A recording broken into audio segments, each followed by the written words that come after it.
Ke isu lain, Saudara Presiden Prabowo Subianto bertemu 5 pengusaha nasional di Padepokan Garuda Yaksa Hambalang Bogor Selasa malam. 5 pengusaha nasional yang hadir adalah Prayogo Pangestu Barito Pacific Group, Antoni Salim, pemilik Salim Group, Franky Wijaya, Sinarmas Group, Boy Thohir, Adaro Energi, dan Sugianto Kusuma Agung Sedayu Group. Audiensi digelar selama kurang lebih 4 jam, mulai pukul 19 hingga 23 waktu Indonesia Barat. Diskusi Presiden dengan pengusaha diantaranya mencakup kondisi ekonomi nasional, serta peluang pengembangan sektor-sektor strategis yang berdampak langsung bagi masyarakat.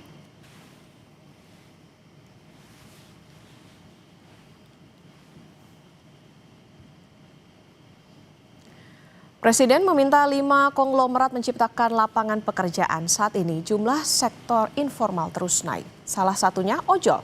Profesi sebagai pengemudi ojek daring atau ojol kini menjadi pekerjaan lumrah di masyarakat. Bahkan menjadi sumber penghasilan utama keluarga. Tingginya permintaan masyarakat terhadap layanan ojek daring membuat jasa antar jemput penumpang maupun barang dengan menggunakan sepeda motor ini sangat dibutuhkan. Hasil survei daring pada 482 pengemudi ojek daring di 17 provinsi di Indonesia menunjukkan mayoritas responden atau 81,5% menjadikan profesi pengemudi ojek daring sebagai pekerjaan utama. Sedangkan 18,5% yang menjadikan profesi ini sebagai pekerjaan sampingan. Artinya profesi ini menjadi tumpuan hidup mayoritas pengemudi. Kendati menjadi pekerjaan utama dan satu-satunya sumber penghidupan, pendapatan sebagai pengemudi ojek daring dirasa masih kurang untuk mencukupi kebutuhan hidup. Separuh responden mengaku rata-rata pendapatan kotor yang diperoleh dalam sehari 75.000 sampai 100.000. Kondisi ini membuat banyak pengemudi ojek daring harus rela bekerja lebih lama demi mendapatkan penghasilan lebih. Hasil survei Litbang Kompas yang dilakukan pada 19 Januari hingga 2 Februari 2026 juga mendapati 6 dari 10 responden bekerja lebih dari 9 jam. Bahkan 32,2% responden mengaku bekerja lebih dari 12 jam untuk mendapatkan tambahan penghasilan.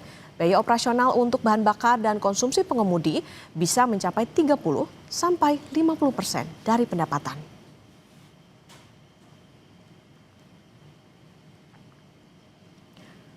Sulitnya mendapat pekerjaan formal di Indonesia membuat ojek daring menjadi pekerjaan utama bagi kebanyakan pengemudi. Pendapatan yang mereka peroleh dalam sehari juga tidak tentu. Berikut suara pengemudi ojol yang kami telusuri. Awal-awal sih ini cuma sampingan, Kak. Tapi sekarang udah jadi pekerjaan tetap utama. Kalau alasan kenapa jadinya akhir dijadiin pekerjaan utama kalau boleh tahu, Pak? Sekarang dulu waktu ini jadi sampingan, pekerjaan utama saya kan jaga toko gitu. Sekarang udah nggak maju lagi tokonya. Sekarang udah fokus ke Gojek ini. Sekarang utama. Tahun berapa, Pak, pindah dari sampingan ke utama? Semenjak ya 2017-18 lah. Alasannya kenapa, Pak? Ya, sekarang cari kerjaan susah lah. Apalagi umur kita kan udah nggak memenuhi syarat lagi untuk cari kerja. Oh, jadi lebih mudah diterima ya? Iya. Nah, kalau boleh tahu, Pak, penghasilannya berapa, Pak, Sehari untuk saat ini ya lumayan sih, bisa buat keluarga lah. Utama. fokus utama ya? Kayak dari 2023 tuh udah utama memang ya? Ya, Alasannya kenapa, Bang, jadi ini pekerjaan utama? Ya udah, maksudnya udah apa ya, udah patokan sih, kan, maksudnya udah nggak bisa kerja di mana-mana, ya kerja ojol aja gitu. Udah coba daftar kemana-mana tapi nggak keterima. Iya. Jadi akhirnya karena gampang daftar di Ojol. makanya lebih ojol. Ya, Penghasilan kalau boleh tahu berapa, Bang, sehari? sehari paling bersihnya itu 150 foto. Pengemudi ojek daring alias ojol awalnya menjadi pekerjaan sementara, namun saking terlalu panjangnya kini menjadi profesi utama. Kompas Bisnis telisik isu pekerjaan yang masuk kategori informal ini karena pendapatannya tak tetap. Sudah ada Deborah Laksmi Indraswari, peneliti Litbang Kompas. Selamat pagi Mbak Debi. Selamat pagi, Mokta. Oke, Mbak Debi, menarik nih. Survei Litbang Kompas terbaru bilang lebih dari 80% pengemudi ojek daring atau catatannya 81,5 ya. Betul. Ini menjadikan pekerjaan ini sebagai profesi utama. Tapi sebetulnya gambarannya tren secara 3-5 tahun terakhir itu seperti apa sih Mbak Debi? Oke, baik, Mokta. Jadi untuk survei kami memang baru dilakukan pada Februari ini, melihat bahwa 81% responden kami menyatakan driver ojol itu sebagai pekerjaan utama. Kan tapi jika ditelik ke belakang sekitar 5 tahun 6 tahun lalu ketika saya survei tahun 2019, memang kebanyakan pada saat itu mereka menjadikan driver ojol sebagai pekerjaan sampingan. Tetapi banyak juga mereka yang mulai menjadikan pekerjaan ini sebagai pekerjaan utama. Jadi memang sudah ada peralihan begitu Mbak Ova.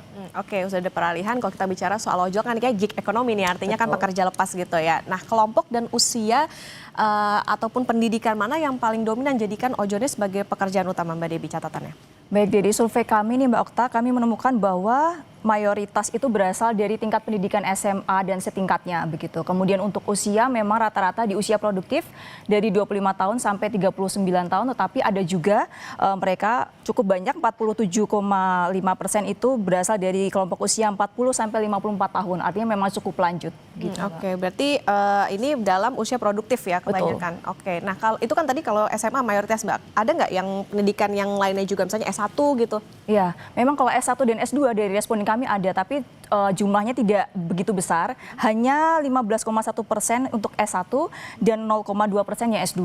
Jadi memang ada tingkatan sarjana itu menjadikan driver ojol sebagai pekerjaan utama, tapi ada juga yang sampingan. Tapi memang mayoritas semuanya adalah pekerjaan utama. Oke, mayoritas adalah pekerjaan utama. Oke, Mbak Debi, mayoritas ini mereka kalau dari catatan atau dari hasil survei ini adalah mereka yang mantan pekerja formalkah atau mereka yang korban PHK atau justru lulusan baru tapi tidak melihat potensi cari kerja akhirnya beralih jadi ojol?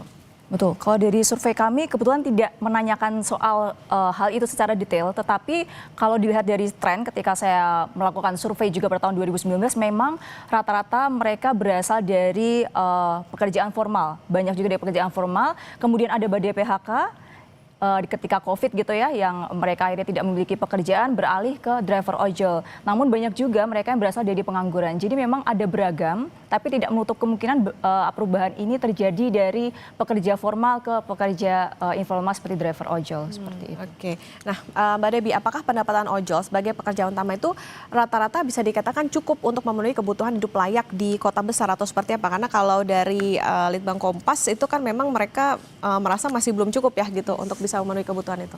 Baik, Mbak. Kalau dari survei kami menemukan bahwa lebih dari 50% atau sekitar 75% itu menyatakan bahwa pendapatan sebagai driver ojol ini sangat kurang. Begitu, kurang mencukupi kebutuhan sehari-hari. Kenapa? Karena memang dari sisi pendapatan sehari-hari itu mereka harus mengeluarkan biaya operasional juga seperti bensin, makan, dan juga biaya servis yang cukup membebani para driver ojol ini gitu Mbak.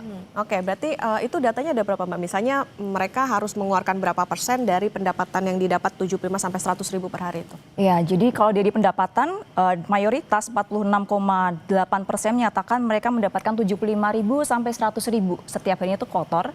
Tetapi biaya operasionalnya juga cukup tinggi, 25.000 sampai 50.000 atau kalau dihitung-hitung sekitar 30 sampai 50%. Jadi memang cukup membebani para driver ojol gitu Mbak. Itu sudah dipotong dengan ini nggak? Misalnya ada program-program hemat atau misalnya yang lebih cepat dapat customer gitu? Ya betul, jadi memang ini belum dipotong, jadi memang ketika mereka menyatakan bahwa pendapatnya 75.000 sampai 100.000 itu kotor, bisa jadi karena ada potongan juga dari pihak aplikator dan juga ada program hemat dan juga beberapa program-program lainnya gitu seperti slot dan lain sebagainya juga cukup menguras pendapatan mereka sehari-hari gitu Mbak. Oke, siap. Dan saudara, nanti kami akan lanjutkan kembali usai jeda, tetap bersama kami di Kompas Bisnis.